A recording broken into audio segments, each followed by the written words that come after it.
खौफनाक साया। आसपुरा विस्तार में रहने वाली धरा शर्मा की अभी नई नई शादी हुई थी।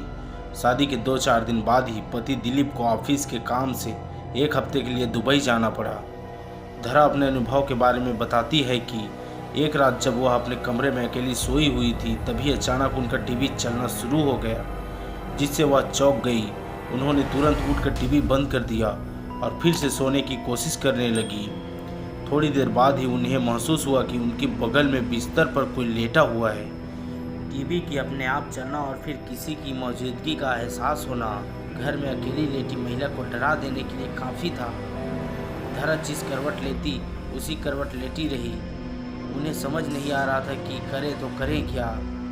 खुद को समझाने के लिए उन्होंने सोचा कि शायद ये उनका वहम होगा, लेकिन थोड़ी देर बाद उन्हें फिर से वही अनुभव हुआ कि जैसे बिस्तर का गद्दा दब रहा हो और बगल में लेटकर कोई करवट बदल रहा हो।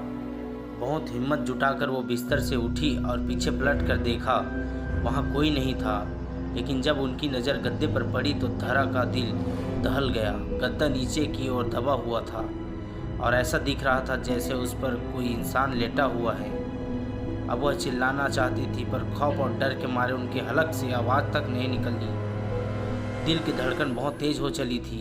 घबराहट में धरा ने तकिया उठाकर उस जगह पर फेंका जहां गद्दा दबा हुआ था। ऐसा करते ही बिजली की तेज़ी से गद्दा ऊपर आकर ठीक हो गया और धरा को ऐसा आभास हुआ कि वहां से कोई परछाई तेज़ी से उठ खड़ी हुई हो। इसके बाद करीब 30 मिनट तक कोई हलचल नहीं हुई। तब धरा में थोड़ी बहुत हिम्मत बंधी और उसने पास पड़े मोबाइल से बगल के कमरे में सो रही अपनी सासू माँ को फ़ोन किया। उनकी सास तुरंत दौड़कर धरा के कमरे में आ गई और पूछने लगी कि क्या हुआ। अभी धरा कुछ बोले उसके पहले उसे फिर से ऐसा कुछ दिख गया जिसे देखकर उसके होश उड़ गए। धरा ने देखा कि उसकी सासू माँ के पीछे एक जवान औरत की धुंधली परछाई खड़ी थी। उसकी आंखों की जगह काले गहरे गड्ढे थे और उसका कद करीब करीब कमरे की छत जितना ऊंचा था। यह भयानक नज़ारा देखकर धरा वही बेहोश हो गई और उसी रात उन्हें अस्पताल में दाखिल करना पड़ा। डॉक्टर ने कहा कि डर के मारे उन्हें लो ब्लड प्रेशर की शिकायत हो चुकी है। धरा के ससुराल वाले वह मकान छोड़ने को राजी नहीं हैं, इसलिए धरा आज भी अपने मायके रहती है। दोस्तों, क्या था इस भूतिया घटना के पीछे का कारण, चलिए जानते हैं। धरा के पति दिलीप की पहले भी एक शादी हो चुकी थी और उसके ऊपर दहेज की लालच में पहली पत्नी को जहर देकर मारने का मुकदमा भी चल रहा था। बदनामी के कारण दिलीप अपनी मां के साथ एक नए घर में आकर रहने लगा था, जबकि उसके पिता अभी भी पुराने घर की ही देखभाल कर रहे थे।